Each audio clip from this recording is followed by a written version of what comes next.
All right, Doc. We are back with episode 42, moving right Yep. along. A Nice. whole bunch of boxing on all throughout the week. Last week, I'm talking like Tuesday and then Thursday, and then two cards on Saturday. So there's a lot of boxing and some good fights and stuff too. Um, so let's jump right into that. Let's Doc. get right into the main event. All right. Well, okay. Well, let's just talk first about the cards. There's one, the PBC, and there's at PBC FS1. There's cards on fights on Tuesday. Then Ring City USA. This is a good. They stage these good fights at the Marine base. I think it's a Marine base, and I forget exactly what it, but the great fights they have always really good fights and good production, really good Nice. production. And then that's on Thursday. And then Matchroom was on DAZN on Saturday, and then Yep. we had that big card on ESPN Yeah. on Saturday evening, and of course we're talking about Emmanuel Navarrete, but we'll get into that talk just a little bit quickly, just because we talked about Matchroom and the DAZN card. Eddie Hearn and Matchroom Boxing have now struck a record-breaking 9-figure deal with DAZN. So that's pretty much going to end their 5-year relationship with Sky Sports in England. That's massive news. He's massive. Eddie Hearn. Big. Yeah. Eddie. Right? No wonder DAZN wants to do work with him. No, for sure. I mean, they need to be saved. They lost a whole bunch of money on Canelo, a whole bunch of money on GGG. Triple G, yeah, a lot of dough. And also remember, they had signed Miguel Cotto for 5 fights. DAZN did for 50 million, I think. And I don't think he did all. It's either 3 or 5 fights, but the only one I think he did was against Canelo. But are you talking about his last fight, or that was one of the fights, the only fight he had on DAZN? Yeah, that one, the Canelo. Yeah. And he had signed a deal, so I don't know what happened, if they lost money with him or they had a clause to get out of the contract. I don't know. Yeah. Love Cotto, eh? Yeah, still a fan. And then this is like, oh yeah, for sure a fan. This is kind of like a segue going into like the fights on the weekend. Some really tough Puerto Rican good fighters. Just quickly, Doc, before that, the Ring City fight card that they had. Yeah. And on the main event was Jelena Marjetovic. She's 38 years old now. I would say she's the best Canadian woman fighter that we've ever had from this country. She's a really good fighter, a consummate professional. I mean, she's been, I think, pro since she was 26. Now she's 38. 38? 38. Wow. Yeah, 38. Her record is 41 fights, 41 wins, 11 losses, 2 draws, and 19 KOs, because in women's boxing, don't really hear about KOs, but her, on the other hand, she's a good KO puncher. She had that highlight reel knockout that's always showed, and pretty much like is the front runner of all the best women's knockout. Yeah. So anyway, she fought a really tough girl, Doc. Erica Cruz from Mexico for the and Angelina was WBA champion, and Erica Cruz really put it on her. And this girl was tenacious, nonstop punching. She was bloodying Marjanovic up. And then in I think it was the 7th round, she was cut bad. And I think it was a good stoppage. It was actually her corner that came in and stopped it. And told the ref to stop it. So I think it was a good stoppage, but props to her for representing on a level like that main event. Yeah, for sure. It'd be nice to see a Canadian successful, like, it's always win though. Yeah, when being on the big stage, a lot of Canadians are on the big stage. In boxing, we're seeing that. I mean, we'd like to see more, but look at what they're doing in Montreal, and the caliber of fighters that they're bringing up there is on a ridiculous level. Okay, Doc. Yeah.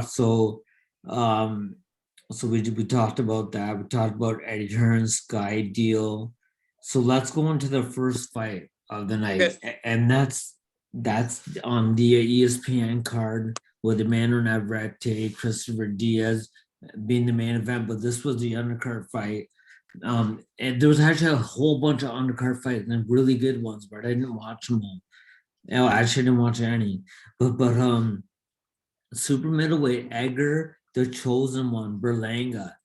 So Berlanga, we know Berlanga 16-0, 16 knockouts, first round knockouts, right? And he was I think he was like the fourth in the record of knockouts, first round knockouts. Yeah, I think the record's 21. Yeah, 21 by Ali Rami. Rami was a lighterweight fighter. He died at 41 from an explosion, some kind of fighting explosion, like he's from Yemen, right? Remini. Mm-hmm. Tyrone Brunson had 19, and I remember Ty. He was training with us for like a couple fights. It was under Hennessy Sports Canada, because I was like Hennessy Sports England, and then and Canada, like Adam Harris. He used to work for Hennessy Sports, and he promoted one fight for Brunson, and Brunson was down here training with us and stuff for about like 6 months. But he had 19 first round KOs. Edwin bless you. Edwin Valero had 18. And then Edward Berlanga's after him, 16. And this knockout streak ends, Doc. Took him 12 rounds. 8 rounds. It was an 8-round fight. That's right. 8 out of 8. Yeah. It was the 8-round fight, and it was Desmon Diaz bested. I don't know how to pronounce that nickname, Nicholson. Who now falls to 23-4, 20 KOs with unanimous decision, 79-68, 79-69, 79-69 for Berlanga. And Berlanga improves 17-0, 16 KO, goes 8 rounds for the first time, but actually goes even past the first round for the first time. Yeah. What did you see this one, Doc? Yeah. I want to hear your thoughts. So it's super middleweight. Yeah. And he's got power, this dude. Sure. Concussive power. Exactly. And he can change a fight like that. But he was dominating the rounds anyways. I think he knocked Nicholson down 4 times in the fight. Yeah. I think it was like 4. But a good win for him. A little more of a step up win for him. For sure. Yeah. He accomplished sorry, go ahead. He's solid, man. He's a solid fighter. He's got power. Does he have speed? What did you think about his speed? I thought it was good, but it wasn't outstanding. Yeah, it wasn't outstanding, but he's a super middleweight, right?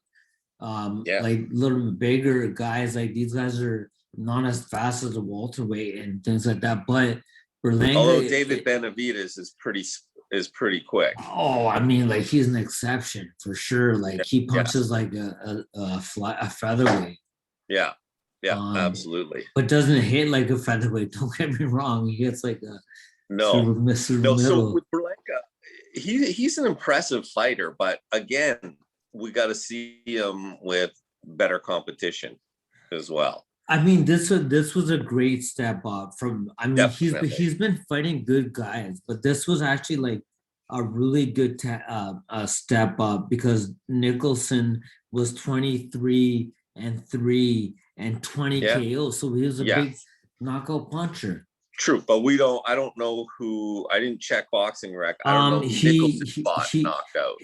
Okay, well, I don't know the names of the fighters that he did knock out, but he fought Jesse Hart. Jesse Hart was I remember WBO champion. And he lost a decision to him. And he lost a split decision to, remember Steve Rolls, who fought Gennady Golovkin? Steve Rolls from Toronto. From Toronto, yeah. So it's interesting. He's how old is Berlanga? Berlanga's 23. That's one thing too. He's young, right? He's young. Yeah. He's young. So 4 years ago, when he was 19, he was sparring with Erickson Lubin. I love Erickson Lubin. Lubin knocked him out. In sparring? Sparring. You could see it. Like, find it. The video was out there. Lubin. Okay, I'm gonna check that out. Yeah. Yeah, really, Oh, yeah. One guy that's keen to fight him, which I like because he doesn't care about risk, actually, is David Benavidez. He said he'll fight him. He'll teach him what the big boys do. Yeah, but does Berlanga need a fight of that caliber right now? No, not yet. I mean, no look, he just passed a test right now, like in this fight, because he almost had Nicholson out in the last round, and he almost collected that knockout, maybe on the first round, but it almost collected. My thing with him, Berlanga, he's still a work in progress. If he keeps his work ethic really well, I mean, he's got Derek James as his trainer too, and Derek James is a really good trainer, and Derek James has been with him since he was small, so he knows Berlanga. If he keeps Berlanga on the right track and they keep him, because to me he was gassed in that fight. Like, when you look for that knockout punch, you're putting so much on that, and he's looking for a knockout. Every one of his punches had knockout on it, right? Bad intentions. Yeah, exactly. And that'll come with training, with more and more training for longer fights. He'll get his win better. And also, I would like to see him maybe his next fight in a 10-round fight. Yeah. And see how he does, knowing that, because I mean, you probably experienced that many times where now you put this kid, okay, he's gone 8 rounds. Let's put him 10 rounds, and let's see if he learns how to maintain his energy and how much to put out and when to put more energy and when to back off a little bit. Like, that's going to only come with experience. And that's what a lot of these young guys need to do with going longer around. Yeah, with the experience. That's why I guess they go from 4, 6, 8, 10, 12. Yeah. So I'd like to see him do 10 rounds and see how he manages his energy. That's interesting when you got a heavy puncher too. Yeah, because they're exerting a lot of energy on those big shots. And like I said, to me, he's still young. Let's give him time. Yes. But he. I mean, yesterday's fight showed maybe, like, everyone was thinking this kid is like, wow, he's knocking everyone out. He's a big puncher. He's entertaining, this and that. And then reality sets in. You get checked really quick. Like, it's not easy. Nothing is easy. So he knows that now. He's learned that. Yeah. It's good he went 8 rounds. That was like the best thing that could have happened to him at this point in his career, actually. If he would have gotten a first round knockout, he would have, he's making a record out of it. But at the same time, it would not have been good for him. Yeah. Going 8 rounds gave him so much experience. Sets him up better for future fights too. He needed that. And like you said, when you're in the ring, fighting in the ring, that's experience that you can't get. When you're sparring, that's experience. When you fight, that's experience on a different level. Yeah, right? Exactly. So this is what Berlanga says is like, he's like, it's kind of effed up and he swore on national TV, but he's just hyped up and stuff. That I had to go these rounds with all these people here. They wanted me to score another first round knockout, but I enjoyed getting the experience. And just like what we talked about, the experience of him getting the rounds, and Berlanga knows that. Let's see if he can stay focused, and let's see if he can live up to his potential. Because the one thing is, like, even though he's Puerto Rican, but he's from Brooklyn, New York, but he's Puerto Rican. There hasn't been a Puerto Rican star in boxing as of since Cotto has stepped off the stage. Who hasn't been that dominant, and they've always had dominant fighters. Right? Yeah, Trinidad. Wilfredo Benitez. Yeah, they've had some great fighters. Danny Garcia. Yeah, but Garcia, he's more American. He's American, man. You always make that face when I say Danny Garcia. I just started following him on Instagram. I admire him. Like, yeah, I do admire him for sure. Not whatever you get, it's not just from winning a lottery. Like, you've had to work hard to get what you have. You know. How was it? How hard was it making the Olympic boxing team, the Canadian boxing team, twice? Yeah, you couldn't let up. You couldn't. I mean, like, and you have your setbacks. Like, Doc, I always remember the first Olympic qualifier. I lost in the first qualifier to the guy from Puerto Rico, but I beat Yanni Perez in the first fight. Then I fought this guy from Puerto Rico, Carlos Barcel or something. Okay. I always remember the names. I should have won, but he ended up winning. But then I was so devastated because I trained so hard. This was the first qualifier. I knew I was one of the best in my weight class in the world. I'm like, I'm gonna qualify, go to the Olympics, blah blah. And then reality sets in. Everything doesn't go as planned. Whenever you plan something, there's setbacks. But your ability to come back from that. Then 2 weeks later, I had to go to the next qualifier in Tijuana, Mexico. And I had to shake, hey, get over it, man. You didn't qualify. Get over it. You got to go qualify this time now. You got to do it this time. We're not going to go. Right? So I just put it all out there.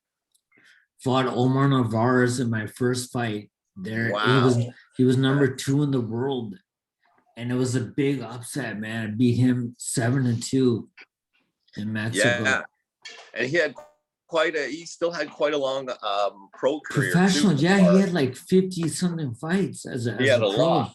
Yeah, and he fought in Japan. He fought Kiwi. Yeah, he did. That dude was a real experienced fighter. A scrapper. I'm sure he had a lot of amateur fights too. Yeah, like I said, he was number 2 in the world at one point. At flyweight. Yeah. That's amazing. Did you beat him in that fight? Yeah, 7-2. That's awesome. I'll show you. I'll send you some fights, Doc. I'll send you some fights. Send me them. I'll send you some for sure. Mm-hmm. Okay, then we head over to the main fight that I was really hyped about. Yeah. And this was in Kissimmee, Florida, with 362 people in attendance. I saw that. Which was nice to see. There's some people in attendance. Yeah, they were loud too. This is about boxing in just like any sport. The fan interaction, the fan. I'm not saying we know the coronavirus is going on, but and we definitely have to abide by that and everything. But if we can slowly start allowing some. In baseball, they allowed, I forget what stadium, there's one section of fans where they're all vaccinated fans and they can all sit together and stuff. Was that in Texas? I think it was Texas. Yeah. I think it was Texas. Yeah. Because they lax their stance on. They had so few cases. Yeah. So that's really good. So anyways, Doc, so we got the whole Mexico and Puerto Rico rivalry again, and which is always a big rivalry in boxing. And then we had the main Emmanuel Vaquero Navarrete, and Vaquero, it means the cowboy, because he he always dresses in the cowboy hat and stuff. Yeah. He's a cowboy. Retains his WBO featherweight championship, and improves a 31 and 128 knockouts 12 round TKO over Christoper Pitufo Diaz, who falls to 26 and 3, 16 KOs. Pitufo means Smurf. It means what? Smurf, like a Smurf. Oh, really? Little Smurf. I don't know. And this was the TKO in the last round. Yeah. Of a really good fight, Doc. This is what he just says. He's like, I'll be too much. This is what Emmanuel Navarrete says. I'll be too much offense for Pitufo to handle.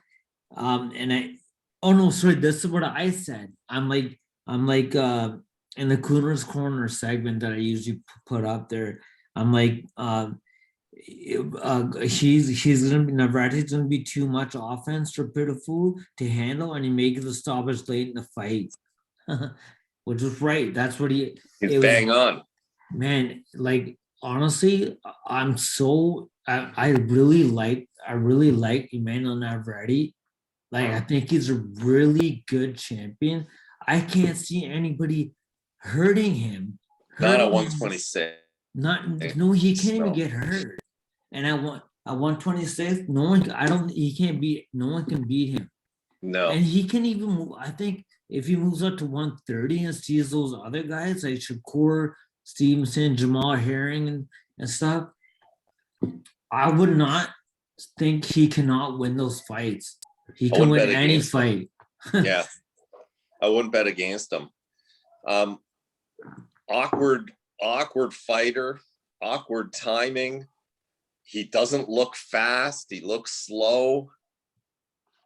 He doesn't look like he's got good footwork. Yeah. But boy, man, is that deceiving, because he's got a long reach. He looked big in there. And he's got a solid chin. He was open all night to that overhand right. Yeah. If Diaz could have gotten inside, closer in. But a very deceiving fighter. When you look at him, you go, oh, I could beat this guy. But when you're in the ring with him, holy smoke. And he's nonstop. He's a pressure fighter. And that lots of 3-punch combinations. This is what I noticed anyways, ended with an uppercut. Yeah. So, and a weird looking uppercut too. And then that first knockdown, he hit him with from distance. Dog, Boo Andrade. In a boom, uppercut. Boo Andrade uppercut. Boo Andrade uppercut. Andrade, yeah. Like that, Andrade. Yeah. Andre. Yeah. Andre, yeah. Andre. Yeah. And he was, so to hit that uppercut from stepping in or jumping in, it's very deceiving. So he's a deceiving fighter. Plus, he's got a great chin. He got clocked a few times, but it never affected him. I know. So he's big, long reach, great chin, awkward, and actually a hard puncher. Oh, man. He threw some bombs. Yeah. That shows you how tough the Puerto Rican fighter was, Diaz. He was a tough kid, too. He was a tough I have a lot of respect for him. Me too. Yeah. He never gave up. So. He never gave up right to the end. And there was a nice little part that I saw on social media after the fight, when they're all changed up, showered, and then they're in the hallway and they saw each other. They're sharing a beer together, having a beer together. We just shared something that's that's not many people share, that type of bond. No, that was great. That was great. I didn't see that, but that sounds great. Yeah, I just saw it today. I mean, like Navarrete.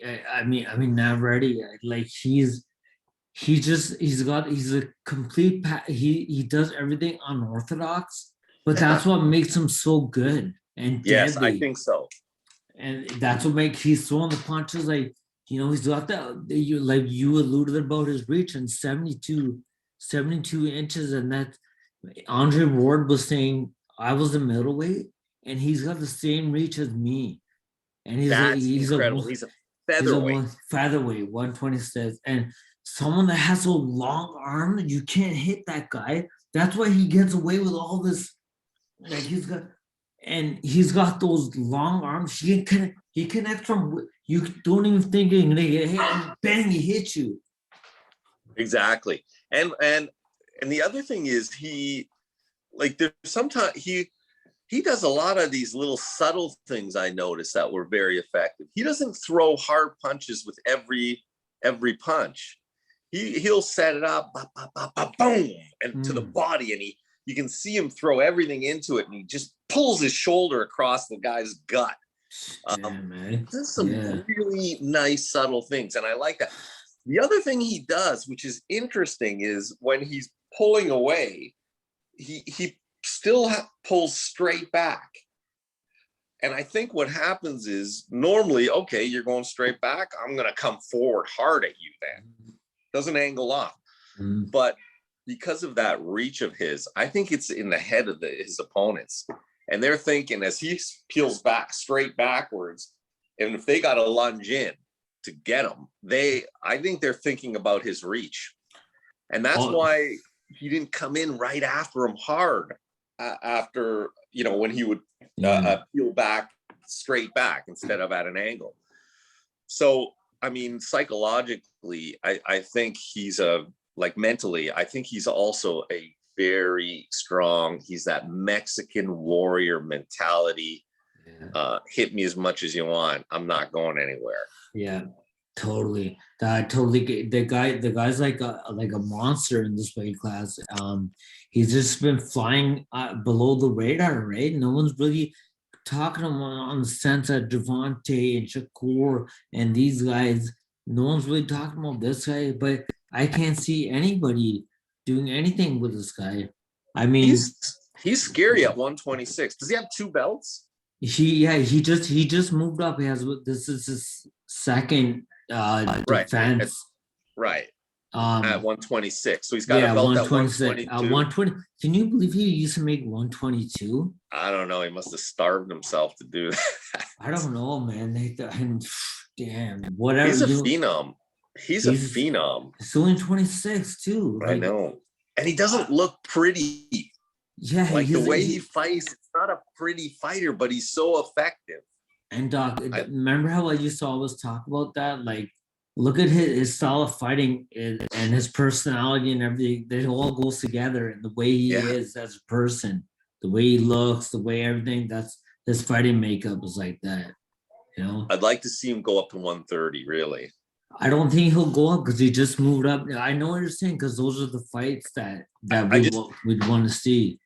Exactly. Who else at featherweight can he fight? Gary Russell Jr., Leo Santa Cruz. I mean, it makes sense to fight Gary Russell Jr. because he's got a belt. He's been sitting on that WBC belt. I know. How come they're allowing him to keep it?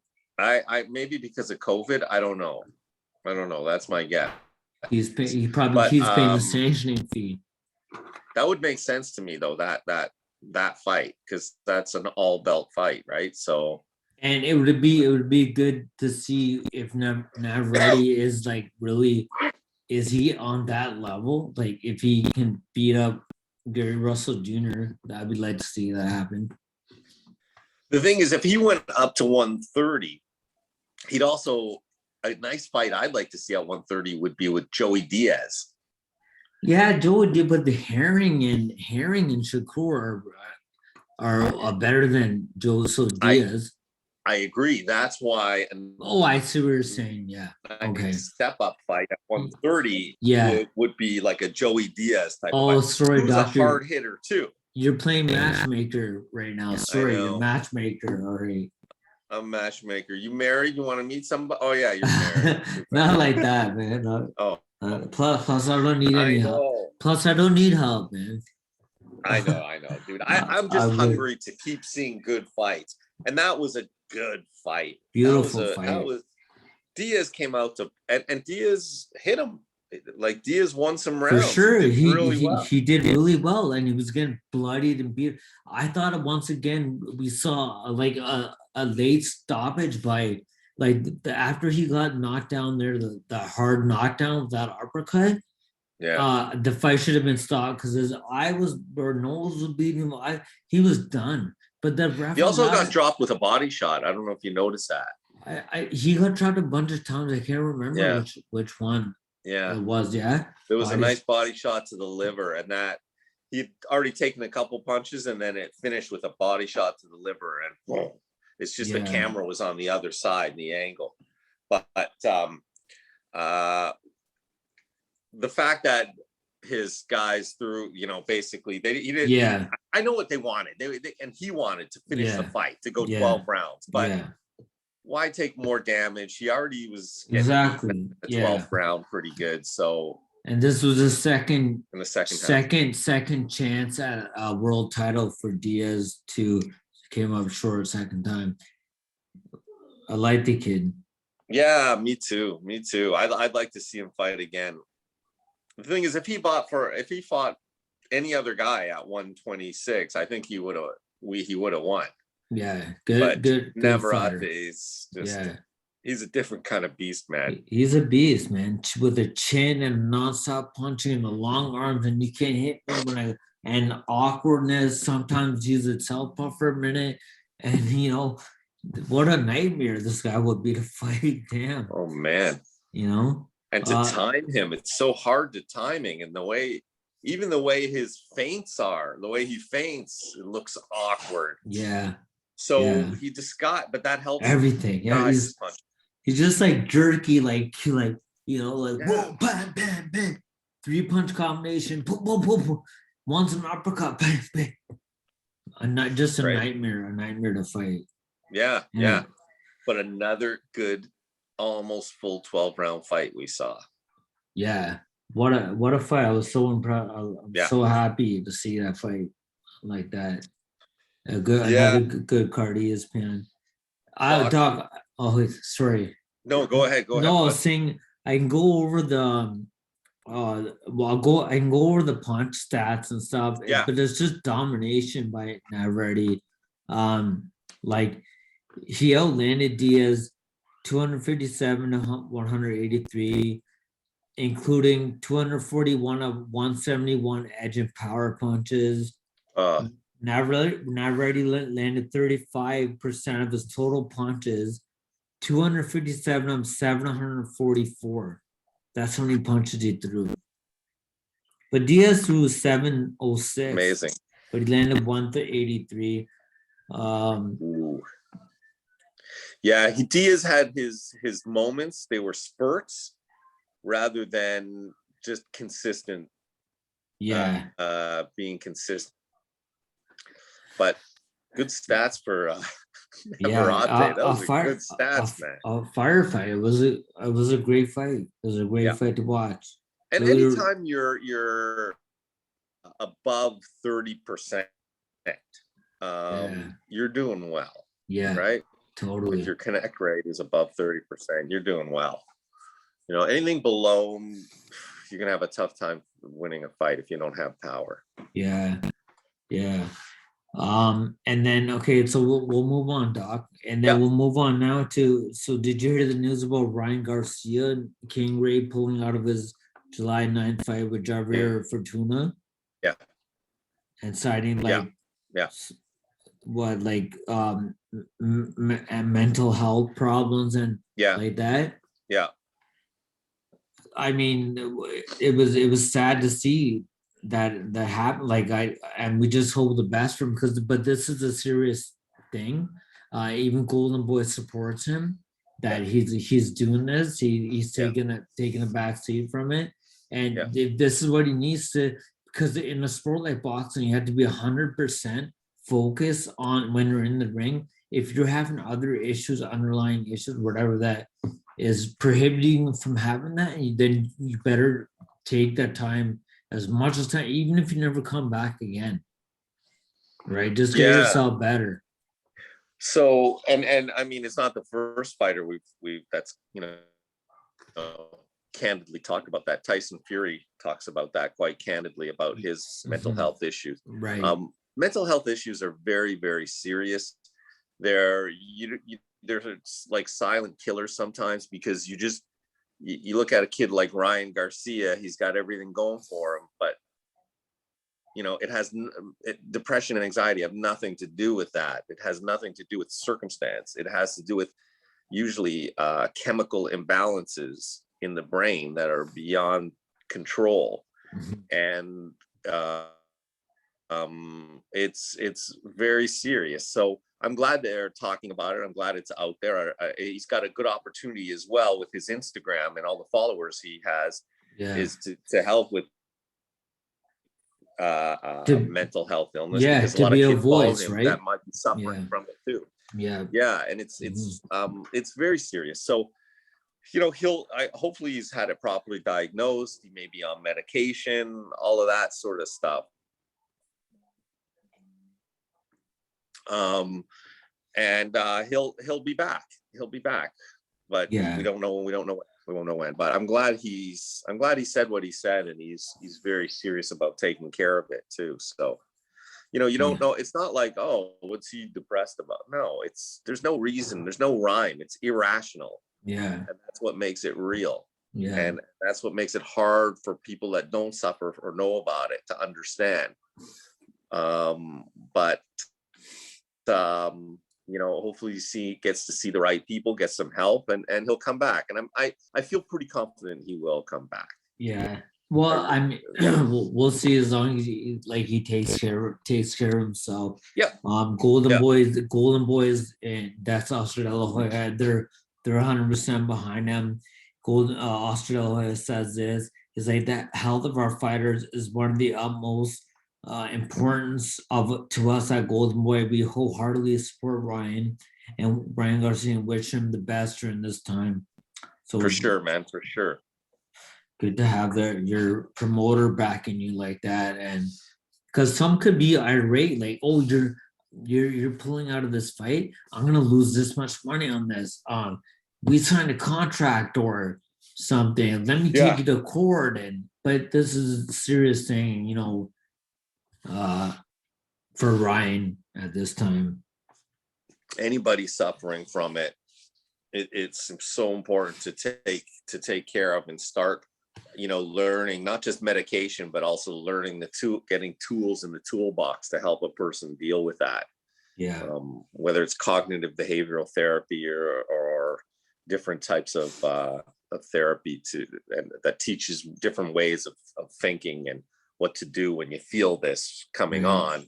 So it'll take time, but he's a young kid, and if he works on it now, he'll definitely have a better chance of overcoming it later. We wish him the best. And still fighting. Pardon? And still fight. The routine of exercise has also been shown to be really good, but even that's not enough. Like, do you mean the routine of exercise and training for your mental health? I totally agree. If I don't go to the hit the bag every once a day, like for a while, I don't feel good. I gotta hit that thing, man. For sure. Hitting other stuff. But it makes sense. So we'll I thought for a experienced, skilled fighter, he's not a power puncher. I really do believe he would have been overwhelmed by Garcia. So the question is, are they just going to postpone that fight, or it's completely canceled, and when he comes back, he may be fighting somebody completely different? No, I think they'll just pause it, and let's just see when Garcia will come back. That's it. This is healthy if he does. Okay, let's move over then. You know, that's we always talk about the Fury and Joshua fight. It's happening. It's not this, that, but I think I would not say no, I would say it's happening for sure. Because there's already the dates set are July 24th, July 31st, or August 7th. For Fury and Joshua, and they're gonna get paid the record purses for heavyweights. So the site fee, which we split between both guys, is 150 million. Wow. And they're supposed to get 75 million apiece, Joshua and Fury. That's crazy money, man. That's in the stratosphere. Isn't it? Like, yeah. Like making $1 million before in boxing was the big thing. That's amazing. That's a jeez. But that's a big that's a fight that will generate hundreds of million. It will in pay-per-view buys. It's the biggest fight and Jeddah, Saudi Arabia. That's where it's going to be. Jeddah, Saudi Arabia, where they had the second Fury, Joshua and Andrew Ruiz rematch fight. Yeah. Jeddah, they must have put the big bucks up there. They put the big bucks up, man. 150 just to get them for, and then that money gets split between them, and then whatever's left, it gets paid to the undercard fighters. Right. Wow. So yeah, that's big money. I'm telling you. Follow the oil, and that will lead you to the money. That's what it is, man. Yeah, I love that. And look at, if they can get that kind of dough for it, why not? Yeah. Yeah, exactly. I mean, like this fight is massive. No fight is bigger than this fight in boxing. This fight really decides who the best heavyweight for sure in the world is. For sure. But and speaking of that, and then we got Deontay Wilder now in waiting in the wings, because now he's hired the trainer, a former fighter. What had? Oh my, jeez, man. I'm drawing a blank. Who was it? Breland? No, it's a heavyweight. It was a heavyweight. Jonathan Banks. Heavyweight. Oh man. Bird. I'll have to get back. Yeah. No, you got to answer that one. Oh my God. Where do they put this, man? COVID brain. Jeez. It'll come back to you. It'll come back when you stop thinking about it. It'll come back. Yeah. No, I don't even think that. I'll text you later on. Well, look who Jonathan Banks is a perfect example of a former heavyweight fighter that came after retirement, became a trainer and became more successful as a trainer, training Klitschko, than he was as a heavyweight fighter.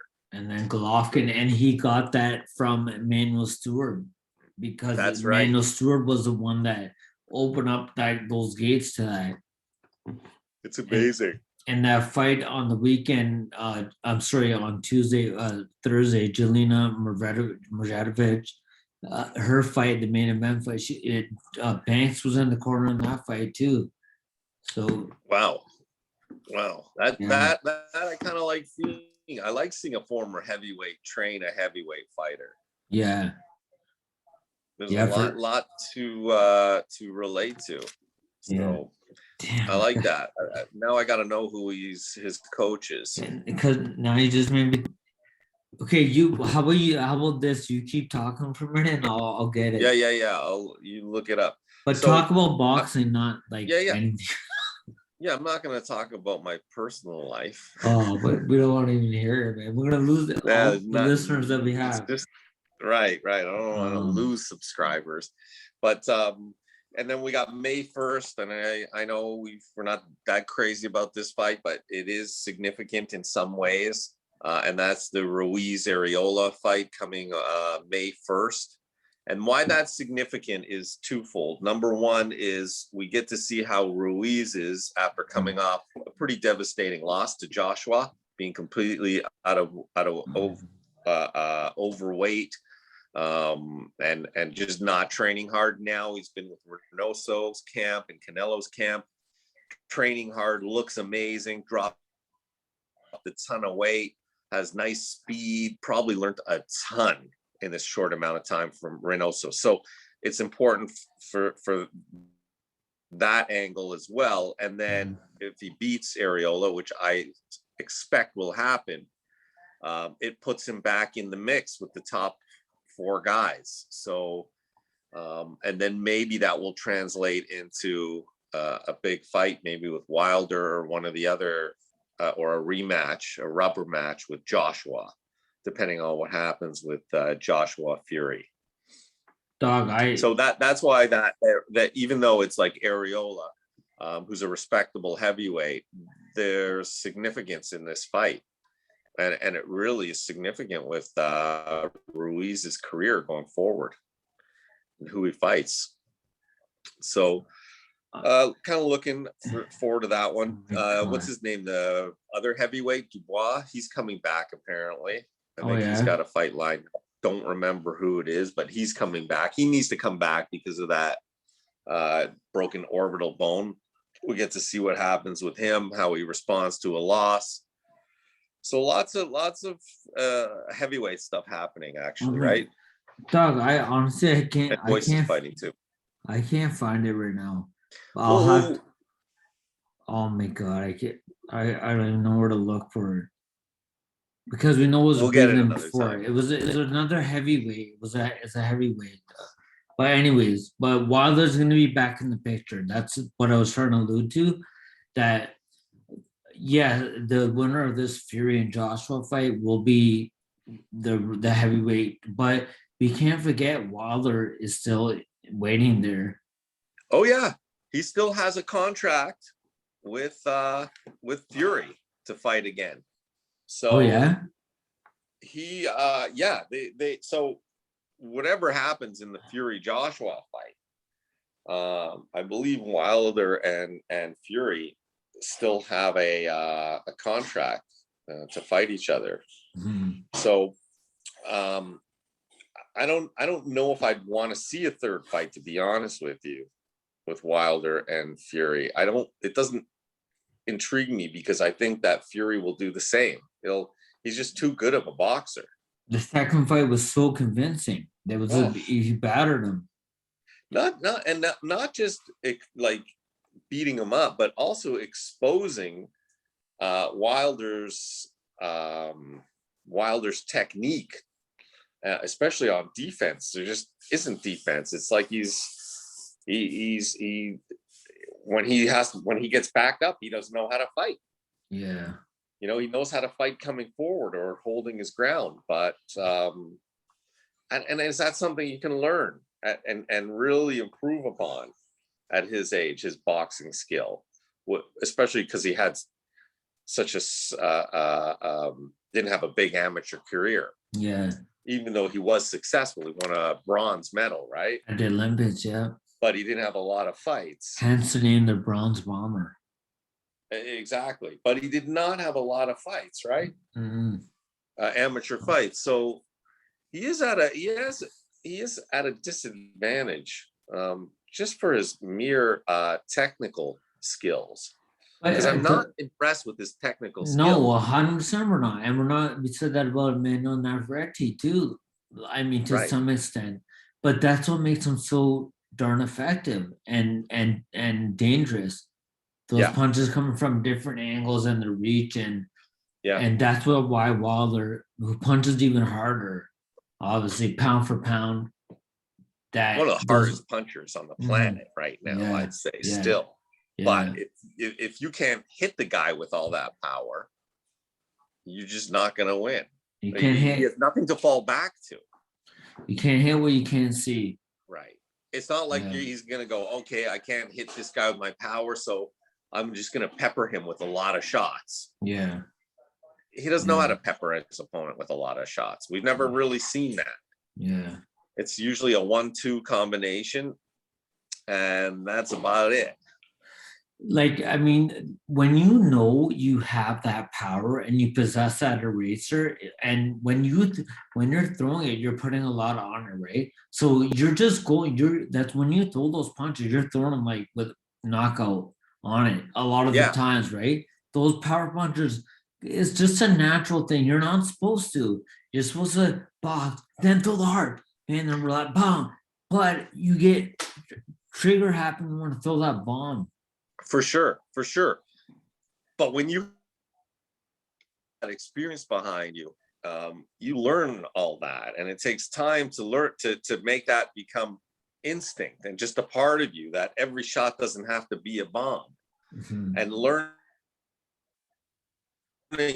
how to set up your punch. I don't think he's reached that level, and he was so reliant on his power that he was completely exposed in that second fight. There's no like game plan A and game plan B. Game plan A is throw your power. Game plan B is, well, what is game plan B? There isn't a game plan.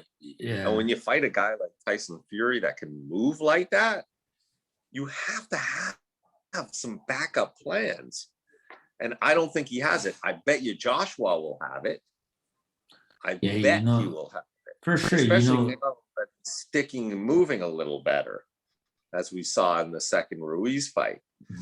So I like Wilder, but I'm not. I don't see longevity and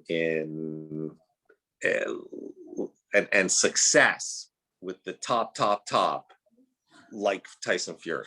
I agree, and he showed a lot of his character anyways, and he's become a villain after he threw Mark Breland under the bus for that fight, we're making all these excuses why he got knocked out and everything, and that it seemed absolutely ridiculous that people don't like to hear that.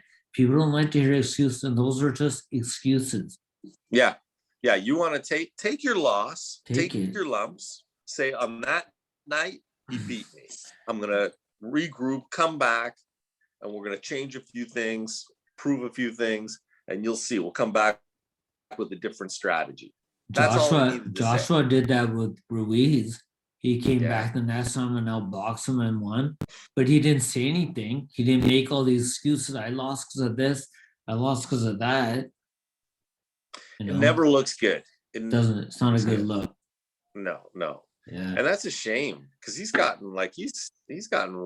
come up with all kinds of stuff. I know. Excuses. A whole bunch, man. Like that costume was too big, heavy. This, that, and the other thing. The fact is, he got outboxed. Yeah, he got busted. Better, smarter, more skilled fight. That's what happened to him in the second fight. Yeah, he just doesn't have the skill to fight and beat a guy like Tyson. He's got the power to beat a guy like Tyson, but he doesn't have the technique to beat a guy like Tyson. And when Tyson nullifies your power, he's gonna win. I rewatched power. Did you? Cunningham and Fury? Yeah, Cunningham did really well in the first few rounds, even knocked Fury down. Yeah, but then Fury he just took over. It's not it's not how you start the race, it's how you finish. That's it. Right? That's so true for boxing. Absolutely. People come out of the block, man, they're in the lead.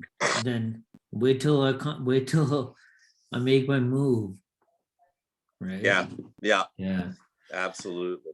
Okay, absolutely. Doc. So and that's the first time. Sorry, I just wanted to finish off with Fury. That's in that fight with Cunningham coming back after his knockdown, and then just doing all these things that were just, you can see, just so much smarter, a bit of a change of game plan. That's the first time I realized, wow, this dude actually is pretty smart in the ring, and so is his team, because the way he came out after he got knocked down shows that they were able to adapt on the fly, and that's what they did. And you have to, a good team, a good fighter has to.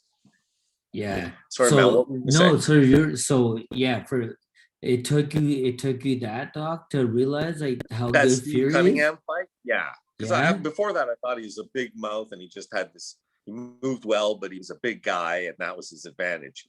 But that fight I saw, no, there's a lot more to this dude. And then each fight after that, he was just better and better. Totally. I mean, look where he's gotten to. Look who he's beat. In order to beat those guys and to get where he got, you got to be one of the best, right? Yeah, he's gonna go down in history, Tyson Fury.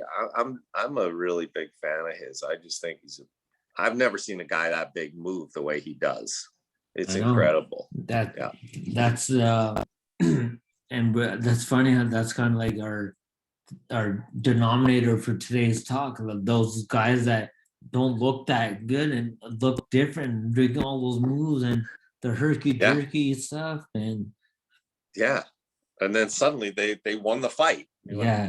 Easily. Easy. It's like walking. Never know, right? You never know. Get in the ring with. You never know till you know. Yeah. Okay, Doc. So we're just gonna end it, and then we'll see y'all. We'll see y'all next one. Yeah. We got so I think what's this weekend is May 1st will be. Is it May 1st? Yeah. Then I think we'll be Ariel. I don't even wanna. I'm honestly the Areola fight. I don't care about it at all. But yes, I do care about seeing Andrew Ruiz. But I don't care about Chris Areola at all. He's lost weight, but he's still not in good shape to me. I don't know how old he is, and I didn't even know he's still boxing. Like I didn't either. I think he's in his late 30s though. Yeah, he's 40. Is he 40? Yeah. James Toney is I follow James Toney, right? James Toney is hilarious. He's hilarious. So they're asking Andrew Ruiz fighting Chris Areola. He's like, who? Who there? Who? They're like, Chris Areola. He's like, who? I know he had his moment in the sun. Yeah.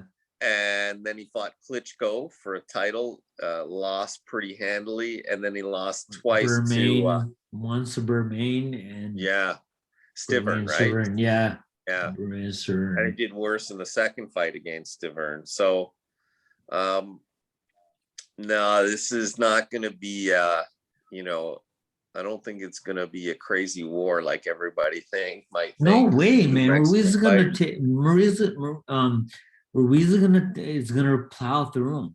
I think so too. I think this is a few rounds. This is under 6 rounds, I believe. Canelo style.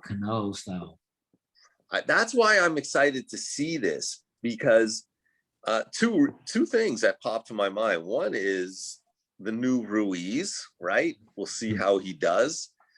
And fighting Areola, who's 30 pounds, 30 pounds down in weight. 30 pounds. That's going to be exciting to see. And also, I think Areola is kind of a good showcase fight for him because he doesn't move a lot, Areola.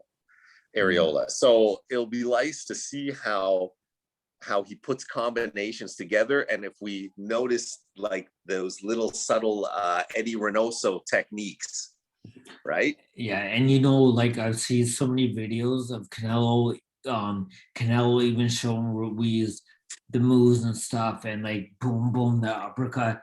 No. Yeah. Like you see those that love seeing that stuff, man. Yeah. And I'm sure we'll see it all on display.